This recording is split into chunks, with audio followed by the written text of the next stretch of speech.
D'ailleurs, moi, dans mon cabinet, toutes les personnes que je vois qui présentent des rhinopharyngites, que j'aurais étiqueté rhinopharyngite les années précédentes, je les étiquette et on les étiquette Covid. Je les étiquette et on les étiquette Covid. Je les étiquette et on les étiquette Covid. Docteur, d'abord, je me retourne vers vous après ce qu'on vient d'entendre. C'est la première fois que j'entends des propos aussi pessimistes et que j'entends cette version selon laquelle la deuxième vague pourrait être pire que la première.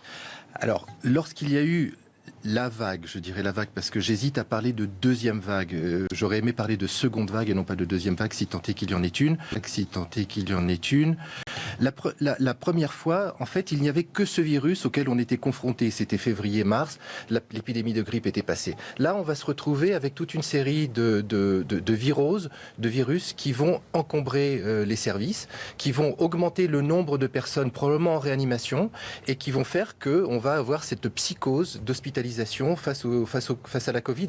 On va croire que toutes les viroses que l'on va avoir, les rhinopharyngites, les angines, les bronchites que l'on va avoir, vont être rattachées à cette Covid. D'ailleurs, moi, dans mon cabinet, toutes les personnes que je vois qui présentent des rhinopharyngites, que j'aurais étiqueté rhinopharyngites les années précédentes, je les étiquette et on les étiquette Covid. D'ailleurs, moi, dans mon cabinet, toutes les personnes que je vois qui présentent des rhinopharyngites, que j'aurais étiqueté rhinopharyngites les années précédentes, je les étiquette et on les étiquette Covid parce qu'il y a cette phobie autour de la Covid. Alors, je les étiquette et on les étiquette Covid.